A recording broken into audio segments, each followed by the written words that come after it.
నమస్తే గురువుగారు. ఓం శ్రీ గురుభ్యో నమః. జై గురుదేవ్.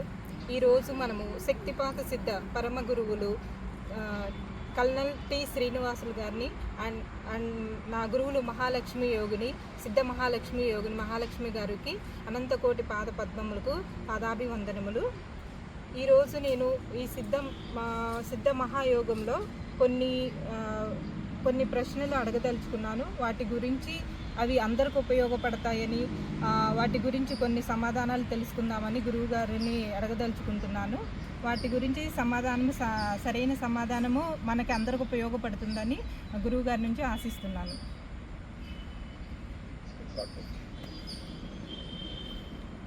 గురువు గారు, ఈరోజు నేను కొన్ని ప్రశ్నలు అడగాలనుకున్నాను.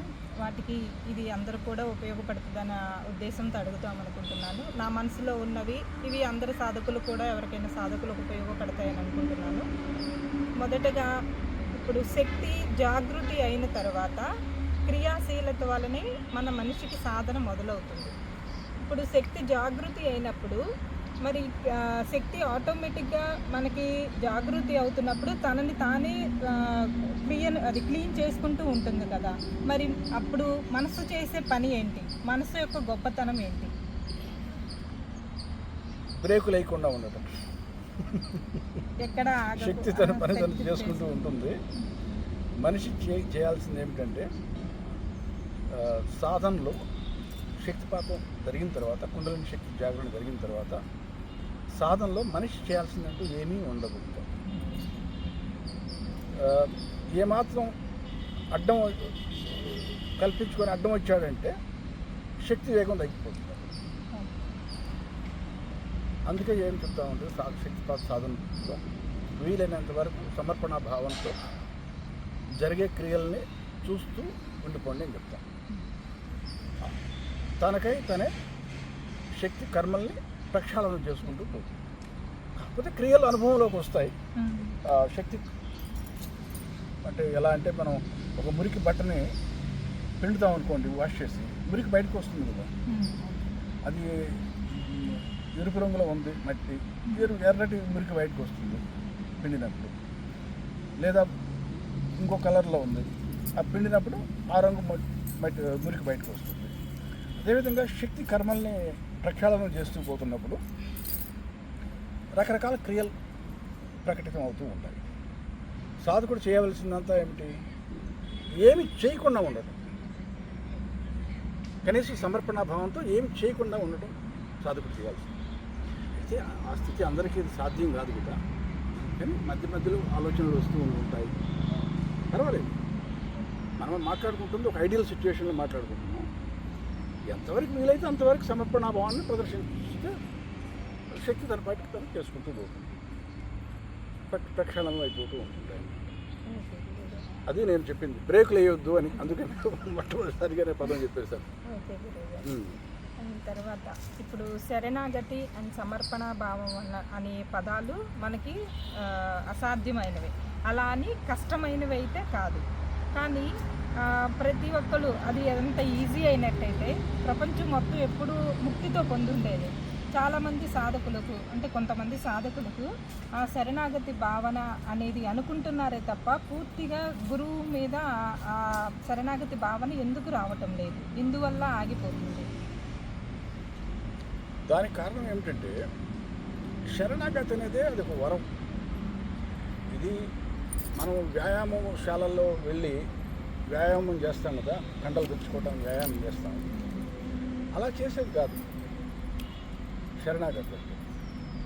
దీనికి మీకు ఉదాహరణ ద్వారా మీకు చెప్పడానికి ప్రయత్నం చేస్తాను. మీరు నిద్రపోవాలనుకుంటారు అనుకో, నిద్రని మీరేం ఆర్డర్ చేయలేరు కదా. మీరు ఇప్పుడు కావాలంటే అప్పుడు మనం లైట్ ఆఫ్ చేసినట్టు మీ మనసుని ఆఫ్ చేసేసి నిద్రలోకి జారుకోలేరు.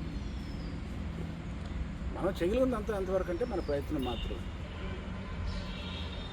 రూమ్లో దోమలు లేకుండా చూసుకుంటాం. ఆ తర్వాత చల్లగా ఉందా వెచ్చగా ఉందా రూమ్ చూసుకుంటాం. అలాగే మంచం మీద పడుకోవాలి, నడుము వాల్చాలి, టీవీ చూడటం ఆపేయాలి, కళ్ళు మూసుకోవాలి. అప్పుడు నిద్ర వస్తుందో రాదో మీ నియంత్రణలో లేదు. వస్తే వస్తుంది, లేకపోతే లేదు. అది మీ నియంత్రణలో లేదు. చక్కగా గాఢ నిద్రలో పోవటం అంటే అహం అంతా విలీనం అయిపోవటమే కదా. అది కూడా సమాధి లాంటి అవస్థ, కాకపోతే వ్యతిరేక దిశ. జాగృత అవస్థలో నుంచి మీరు నిద్రావస్థలోకి వెళ్తున్నారు. అహం విలీనం అవుతుంది, ఇక్కడ గుర్తుపెట్టుకోండి, అది ముఖ్యం. కంప్లీట్గా మీకు సృష్టి మాయమైపోతుంది. మీకు గాఢ నిద్రలో మీకు సృష్టి అనేది తెలియదు. మీకు జగత్తు గురించి అది భావనే ఉండదు కదా. ఇక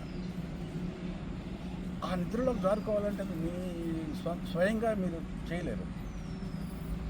కాబట్టి మీ ప్రయత్నం మీరు చేయగలరు. అది వస్తే వస్తుంది, లేకపోతే లేదు.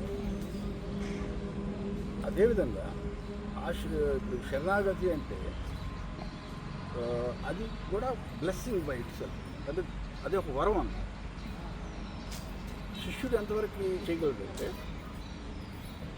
గురువుగారికి సమర్పణ భావంతో ఉండి తను చేయగలను బట్టి తన సేవ రూపంలో తన పనులు తను చేసుకుంటూ పోతున్నాడు. మనసును ఎప్పుడు గురువు మీద కేంద్రీకరించి నిరంతరం గురువు వీలైన సార్లు తలుచుకుంటూ ప్రతిరోజు ఉదయం నిద్ర లేచిన దగ్గర నుంచి రాత్రి దాకా అంటే తన యొక్క హృదయం యొక్క లోతుల్లో గురువుకి ఆ స్థానం ఇవ్వాలి. ఆ సమర్పణ భావన అనేది రావాలి. ఆ గురువు మీద నిజాయితీగా, అందులో ఎలాంటి నకిలీ సంకల్పం లేకుండా స్వచ్ఛమైన మనసుతోటి నిజాయితీగా ఆ గురుతత్వానికి సమర్పణ భావంతో ఉండాలి. ఉండి మామూలుగా మీ పనులు మీరు చేసుకుంటూ వెళ్ళండి. గురుసేవ చేసుకుంటూ వెళ్తున్నప్పుడు ఆ గురుతత్వానికి తెలుస్తుంది. గురుతత్వం అంటే ఏంటి? శివుడే కదా. గురుతత్వం అంటే శివుడే. ఆ శివుడికి అన్నీ తెలుసు కదా. ఆ గురుతత్వానికి అన్నీ అర్థమవుతుంది. శక్తికి కూడా జ్ఞానం అవుతుంది. కాబట్టి ఆ గురుతత్వమే లాగేసుకుంటుంది అన్నమాట. ఆ శరణాగతిలోకి లాగేసుకుంటుంది. అంతేకాని ప్రయత్నపూర్వకంగా ఎవరు చేయలేరు, సాధ్యం కాదు. దానంతటా లోపల నుంచి తను సమర్పణ భావంతో ఉండగలడు. అయితే నేను మనం మాట్లాడుకుంటుందంతా ఒక ఐడియల్ పరిస్థితులు. అందరూ అలాంటి పరిస్థితుల్లో ఉండటం సాధ్యం కాకపోవచ్చు. ముందు తను చేయగలిగిన తను చేస్తే తను మనం ఎలా అయితే నిద్రకు ఉపక్రమించాలని ఇందాక అనుకున్నాం కదా. గురువుగారు చెప్పారు కదా, నిద్ర వచ్చినప్పుడు అదే వస్తుంది, మనం ఏం చేయలేము అని చెప్పేసి మీరు మంచం మీద పడుకోకుండా అటు ఇటు తిరుగుతూ టీ గోడ పెట్టుకొని టీ గోడ తాగుతూ ఉంటే ఇంక నిద్ర ఎలా వస్తుంది? అవునా కదా. ముందు మీ ప్రయత్నం మీరు చేయాలి. అలాగే టీవీ సినిమా చూస్తూ ఉంటే ఆసక్తిగా మనసంతా ఆసక్తితో ఉండే అప్పుడు నిద్ర ఎలా వస్తుంది మీకు? మీ ప్రయత్నం మీరు చేయండి. నిద్రపోవాలంటే ఏం చేయాలనేది అది ఆ నిద్రాదేవే కృప చూపిస్తుంది. మీకు అదృష్టం బాగాలేకపోతే నిద్ర రాదు రాత్రి అంతా. ఓకే, మీ ప్రయత్నం మీరు చేయండి. శరణాగతి అనేది కూడా అంతే. ఓకే. శక్తి క్రియాశీలత చిత్తంలో అది క్రియల ప్రభావం ఎక్కువగా ఉన్నప్పుడు అది రజోగుణం వల్ల వస్తుందా, లేకపోతే ఈ క్రియల వల్ల వస్తుందా? చిత్తంలో తీవ్రత కొంతమంది సాధకులకి చేస్తున్నప్పుడు ఎక్కువగా తీవ్రంగా క్రియలు జరుగుతూ ఉంటాయి. అది చిత్తంలో ఉన్న ఆ రజోగుణం వల్ల ఏర్పడుతుందా, లేకపోతే ఈ క్రియల వల్ల మనసు ప్రభావం మీద పడి దానివల్ల వస్తుందా? కొంచెం కన్ఫ్యూజన్గా అడిగారు క్వశ్చన్. అంటే దాంట్లో ముందు విషయం గుర్తుపెట్టుకోండి. మనిషి యొక్క కర్మలన్నీ రజోగుణానికి, తమో గుణానికి లేదా సత్వగుణానికి సంబంధించి ఉంటాయి. ఓకే. తను చేసిన కర్మలన్నీ ఈ మూడు గుణాలకు సంబంధించి ఉంటాయి. ఇప్పుడు ఆ కర్మల్లో ప్రక్షాళన అవుతున్నాయి కదా. ఆ కర్మలే ప్రక్షాళన అవుతున్నప్పుడు దాని యొక్క ఎఫెక్ట్ అంటే మనం మురికి గుడ్డని శుభ్రపరుస్తున్నాం, పిండుతున్నాం. ఆ మురికి అంతా ఎరుపు రంగులో ఉందనుకోండి, మీకు ఎరుపు రంగు మురికి బయటకు వస్తుంది. అదే ఇంకొక కలర్లో బ్లూ కలర్లో ఉందనుకోండి, బ్లూ రంగులో, ఆ బ్లూ రంగు మట్టి బయటకు వస్తుంది. అదేవిధంగా ఎలాంటి కర్మ మూట కట్టుకొని ఉన్నాడో అది ప్రక్షాళనం అయ్యేటప్పుడు దానికి తగ్గట్టు క్రియ ప్రకటితం అవుతుంది. ఇంతవరకు తెలుసు కదా, అది వాస్తవంగా జరిగేది అది. ఇకపోతే సత్వగుణానికి సంబంధించిన క్రియలు బయటపడ్డప్పుడు అవి వేరే రకంగా ఉంటాయి. ఉదాహరణకి ఒక్కొక్కసారి మనసు మీరు సాధనలో ఉన్నప్పుడు ధ్యానం చేస్తున్నప్పుడు బాగా లోతైన ధ్యానంలోకి వెళ్ళిపోతారు. అప్పుడు మీలో గర్వంగా కొంతమంది సాధకుల్లో నేను నోటీస్ కూడా చేశాను. అది చాలా లోతుకి వెళ్ళిపోయాను ఈరోజు సాధనలో. అసలు 3 గంటల సేపు లేవలేకపోయాను, కళ్ళు కూడా తెరవలేకపోయాను. అంటే తను ఏదో గొప్ప స్థితికి వెళ్ళిపోయాడు అనుకుంటున్నాడు. కానీ ఏమవుతుంది, అది రిపీట్ కాదు. మళ్ళీ మరుసటి రోజు మళ్ళీ అలా ఆ సాధనలోకి వెళ్ళలేకపోతాడు. దానికి కారణం ఏమిటంటే తను పూర్వజన్మల్లో ఇలాంటి సాధనలు చేస్తుంటాడు, మెడిటేషన్ ప్రాక్టీస్ చేస్తుంటాడు అనుకోండి. పూర్వజన్మలో మెడిటేషన్ ప్రాక్టీస్ చేసి అష్టాంగ యోగం ప్రాక్టీస్ చేస్తుంటాడు. బాగా శక్తి జాగరణ అయి ఉంటుంది, క్రియలు కూడా ప్రారంభం అయి ఉంటాయి.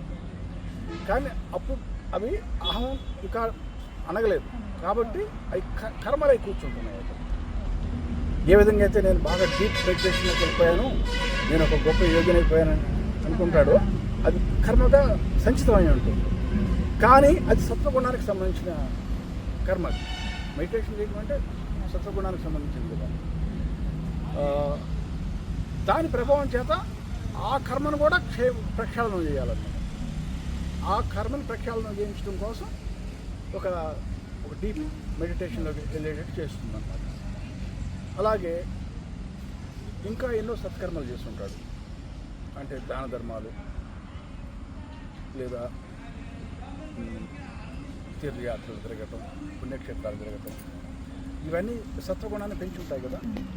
మరి కానీ కర్మలై కూర్చొని ఉన్నాయి. అన్ని సత్కర్మలైనా కూడా కర్మలై కూర్చొని ఉన్నాయి. మరి వాటి ఫలితంలో వాటి ప్రక్షాళన జరిగినప్పుడు ఆ క్రియలు కూడా ఆ విధంగా ప్రాక్టీస్ అవుతుంటాయి. అంటే ఉదాహరణకి ఎన్నో మందిరాలు గుడులు తిరిగి ఉంటారు పూర్వజన్మలు. ఉదాహరణకి కొన్ని వందల సంఖ్యలో. ఇప్పుడు ఆ దేవీ దేవతల మందిరాలు ఎక్కడైతే పోయి తిరిగి వచ్చాడో వాటిని మరొకసారి ఆఖరిసారి దర్శనం చేయిస్తుంది అన్నమాట. క్రియేట్ మాధ్యమాలు ట్రావెలింగ్ చేయిస్తుంది అన్నమాట. మనసుని ప్రేరితం చేస్తుంది, ఇన్స్పైర్ చేస్తుంది. వెళ్ళి దర్శనం చేసుకున్నాం. మరి యోగాభ్యాసంలో ఉన్నాడు, ఇక దేవీ దేవతలతో పని లేదు మామూలుగా అయితే. కానీ ఎందుకు వెళ్తున్నాడు అక్కడ? అది క్రియగా వెళ్ళి వస్తున్నాడు అన్నమాట. ఇప్పుడు రజోగుణానికి సంబంధించిన క్రియలు అవుతాం. మరి రజోగుణానికి సంబంధించిన కర్మలు మూట కొట్టుకుని ఉంటాడు. మరి ఆ రజోగుణానికి సంబంధించిన క్రియలు ప్రకటితం అవుతుంటాయి కదా. మరి కొంతమంది గొప్ప గొప్ప డ్యాన్సర్స్ అయి ఉంటారు పూర్వజన్మలో, నాట్యం ప్రాక్టీస్ చేస్తుంటారు. మరి ఈ జన్మలో శక్తిపాతం తర్వాత క్రియలు ప్రారంభమైనప్పుడు వాళ్ళు ఎప్పుడూ నేర్చుకుని ఆ డ్యాన్స్ అయితే మొదలు పెడతారు. సడన్గా క్రియగా ప్రకటితం అవుతూ ఉంటుందన్నమాట. కొంతమంది ఊగటం అవి చేస్తూ ఉంటారు. అలా మనకి ఎగ్జాక్ట్గా మనం చెప్పలేం ఏ కర్మ తాలూకు క్రియ ప్రకటితం అవుతుందనేది. మనం అంచనా వేయగలమే కానీ కొంతవరకు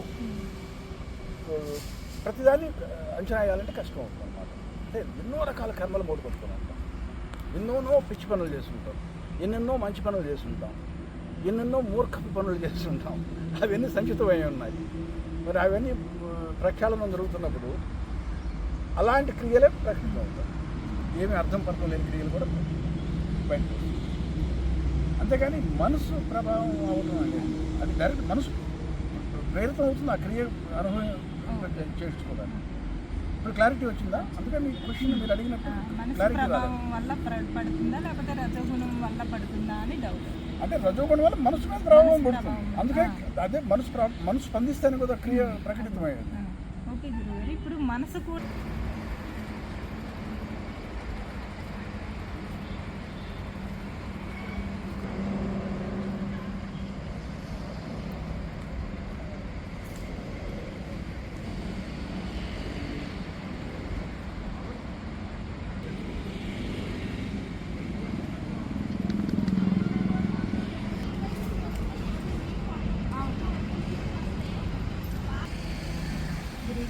మనసు కూడా ఒక క్రియ కదా.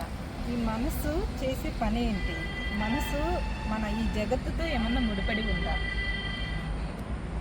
మనసు క్రియ కాదు, మనసు శరీరంలో భాగం కదా. ప్రతి మనిషి కూడా లేదా మొత్తం యావత్ మాయ అనేది 8 భాగాలుగా ఉంటుంది. భగవద్గీతలో కృష్ణుడు చెప్తాడు, బుద్ధి, అహంకారం, మనస్సు. ఆ తర్వాత పంచభూతాలు. పంచభూతాలు తెలుసుగా, గాలి, నీరు. వీటితో మనం మానవ శరీరం నిర్మితమైంది. మరి ఈ 8తో ఈ మాయా ప్రపంచం అంతా నిర్మితమైంది. మరి మనసు అనేది ఈ మాయలో భాగం కదా. అంటే ఇప్పుడు నా చెయ్యి ఉంది, నా చెయ్యి శరీరంలో భాగం కదా. చెయ్యి క్రియలా అవుతుంది, చెయ్యిని నేను ఊపితే అది క్రియ అవుతుంది. ఇప్పుడు శరీరాన్ని ఊపితే క్రియ అవుతుంది, శరీరం ఇది కాదు కదా. సో అలాగే మనసులో వచ్చే ఆలోచనల్ని క్రియలు, మనసులో వచ్చే ఆలోచనలు క్రియలు.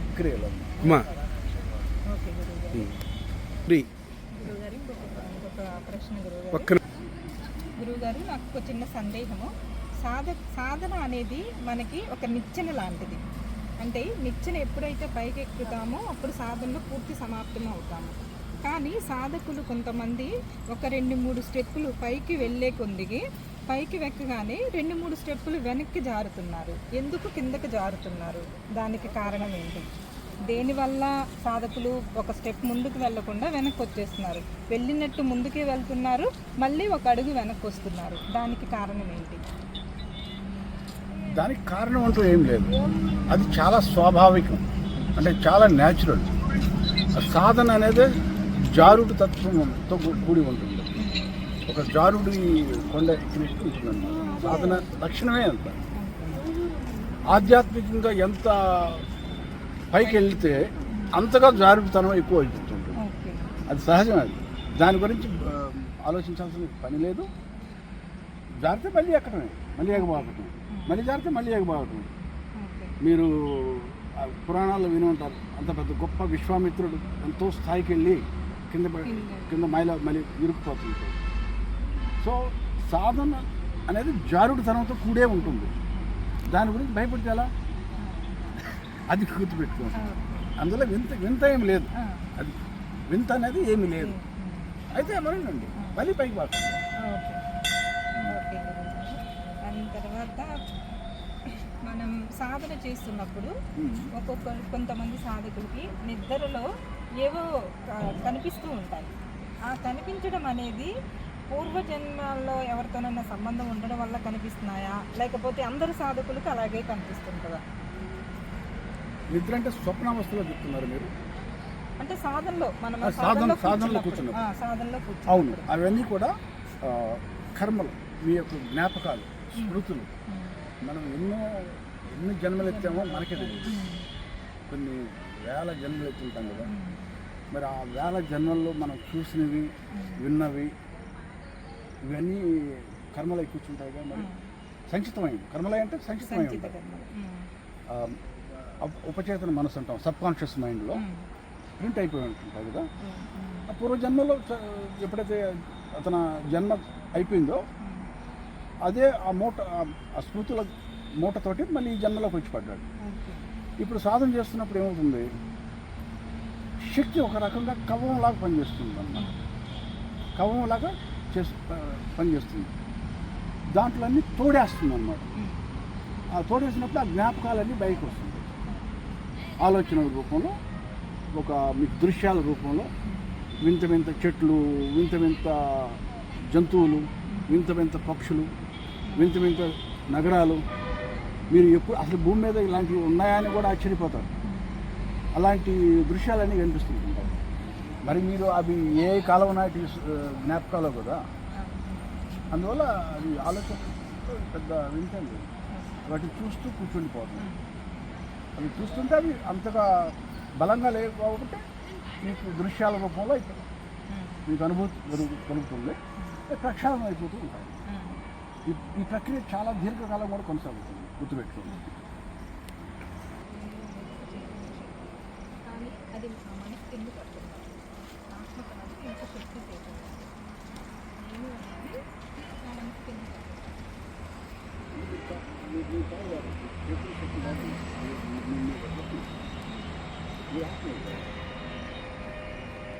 గురువు గారు, ఇప్పుడు నేను అనేది నేను ఒక చైతన్య శక్తిని అనుకుంటున్నాను. అది నా మనసుకి ఎందుకు తెలియడం లేదు? దీనికి ఎలా అంటే, ఇప్పుడు ఆర్డినరీ సాధకుడు ఉన్నాడు, దీక్ష తీసుకోలేదు, ఇంకా శక్తి జాగృతం కాలేదు. శక్తి జాగృతం కానప్పుడు శక్తితో అద్వైత అని ఏకత్వాన్ని అనుభూతి చెందుతాడు. ఇప్పుడు నేనున్నాను, నాకు శక్తి జాగృతం కాలేదు, ఇంకా యోగాభ్యాసం మొదలు కాలేదు. నేనేమనుకుంటాను, అంతా నా శక్తి అనుకుంటాను. నా చేతుల్లో బలం ఉంది, నేను ఏం చేసినా నా ఇంటెలిజెన్స్ ఉపయోగించి చేస్తున్నాను, నా తెలివి అంతా ఆ శక్తితో కానీ ఏకత్వాన్ని అనుభూతి చెందుతున్నాడు. కానీ అజ్ఞానంలో అతనికి శక్తి స్వరూపం యాక్చువల్గా తెలియటం లేదు. అదే మీరు అడుగుతుంది, అర్థం కావటం లేదు. శక్తి అంటే ఏమిటి అనేది అతనికి వాస్తవంగా తెలియటం లేదు. ఏకత్వాన్ని అనుభూతి చెందుతున్నాడు కానీ శక్తి అది ఏంటి, దాని రహస్యం అంటే అర్థం కాదు. అది తెలిస్తే ఏమవుతుందో తర్వాత చెప్తాను. మాట్లాడు.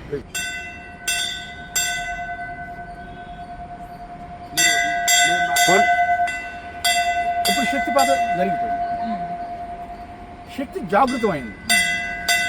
శక్తి శరీరంలో జాగృతమైన తర్వాత భిన్నత్వాన్ని అనుభవం చేస్తుంది, అనుభవం అయ్యేటట్టు చేస్తుంది. శరీరంలో శక్తి జాగృతమైన తర్వాత సాధకుడు ఏ విధంగా అనుభూతి చెందుతున్నాడు, నాలో ఏదో శక్తి జాగృతమైంది అనేది భిన్నత్వం అంటారు. ముందు శక్తిపాతం జరగక ముందు ఏకత్వం అనుభూతి చెందాడు. ఇప్పుడు శక్తి జాగరణ జరిగిన తర్వాత శక్తితో భిన్నత్వాన్ని అనుభూతి చెందుతున్నాడు. ఇప్పుడు క్రియలు ప్రారంభం అవుతాయి. ఒక దీర్ఘకాలికంగా కర్మల ప్రక్షాళన అవడం మొదలవుతుంది. అది అయిన తర్వాత మళ్ళీ శక్తితో ఏకత్వాన్ని మళ్ళీ అనుభూతి చెందుతాడు. ముందు ఏకత్వం నుంచి భిన్నత్వం నుంచి మళ్ళీ ఏకత్వం. రెండవసారి ఏకత్వాన్ని ఎప్పుడైతే అనుభూతి చెందుతాడో శక్తితోటి, అప్పుడు శక్తి స్వయంగా తన పరిచయం చేస్తుంది. శక్తి తన పరిచయం చేసినప్పుడు అప్పుడు అవగతం అవుతుంది, ఓ ఇది నా శక్తే. ఇప్పుడు పూర్తి జ్ఞానంతో, ముందు శక్తిపాతం జరగకముందు, శక్తి జాగృతం రాకముందు అజ్ఞానంతో అనుకుంటున్నాడు, నా ఖండాల బలం, నా తెలివి అని అనుకుంటున్నాడు. ఇప్పుడు శక్తి స్వయంగా పరిచయం చేస్తుంది తన స్వభావం ఏమిటో. అప్పుడు ఆ చైతన్యం యొక్క అనుభూతి కలుగుతుంది. అంటే ఈ స్థితిలో అన్ని సిద్ధులు, అన్ని మహిమలు నియంత్రణలు. ఇంకా అది చాలా ఉన్నత స్థితి అన్నమాట ఆధ్యాత్మిక.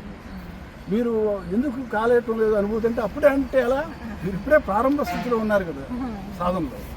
అది ఆధ్యాత్మికంగా చాలా ఉన్నత స్థితి. ఇప్పుడు నాకు శక్తి తెలుసు అంటే ఎలా తెలిసి దానికి నియంత్రణలు పెట్టి చేయగలమా, అప్పుడే కదా తెలుసు అనేది. మరి అది అన్నమాట శక్తి. నాకు తెలుసు అని నేను ఎప్పుడు అంటానంటే నేను నియంత్రణ చేయగలిగినప్పుడు, ఎందుకంటే నా శక్తి అది, అంతే కదా. అప్పుడు తెలుస్తుంది, మీరు అడిగిన ప్రశ్నకి సమాధానం అప్పుడు తెలుస్తుంది అన్నమాట.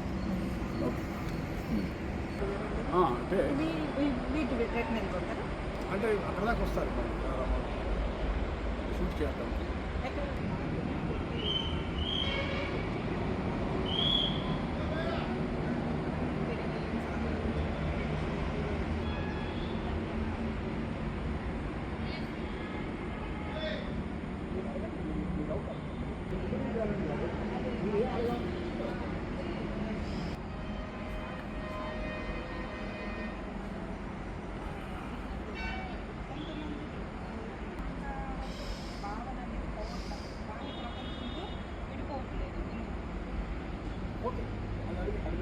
ఓకే 1 2 3.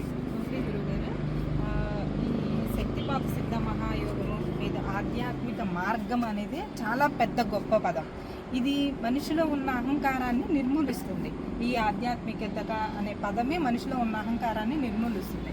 కానీ ఈ శక్తిపాతంలోకి వచ్చాక కొంతమంది సాధకుల్లో ఈ చేస్తున్నప్పుడు ఏంటి అని అంటే, నాకు అన్నీ తెలుసు అనే భావనతో ఇలా ఉంటున్నాం కదా, ఆ బాహ్య ప్రపంచంతో ఎలా ముడిపడి ఉంది అది. అది అహంకారం వీడి నార్మల్ స్థితికి వచ్చి పూర్తి ఆధ్యాత్మికలోకి ఎందుకు చెందట్లేదు, బాహ్య ప్రపంచంతో ఎందుకు ప్రకటితం అవుతుంది?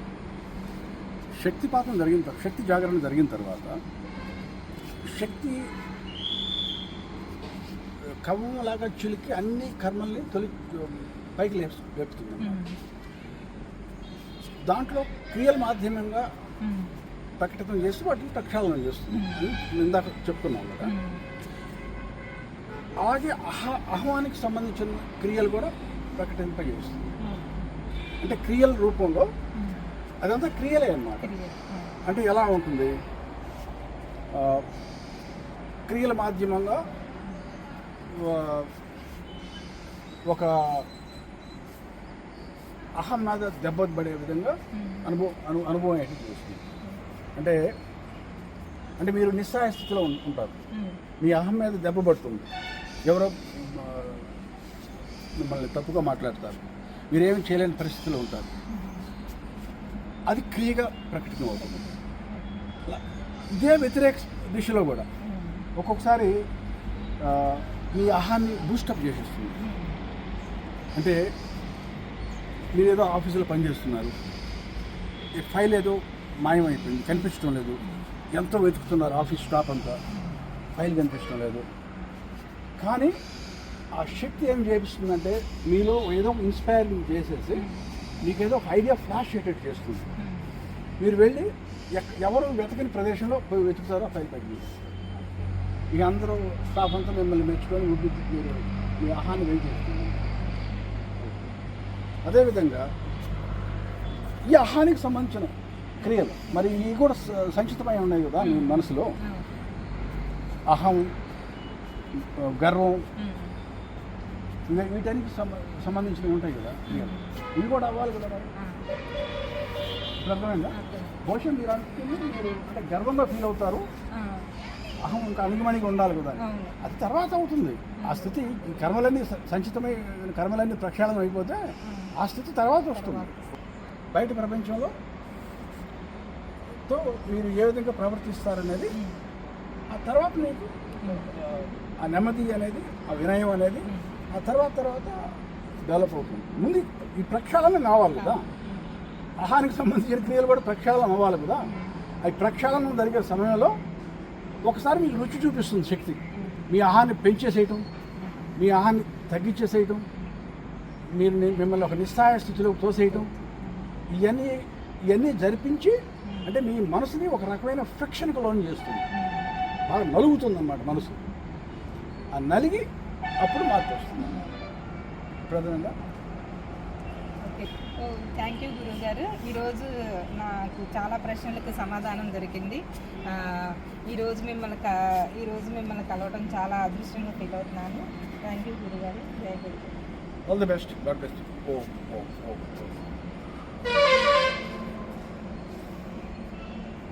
బయలుదేరే టైంకి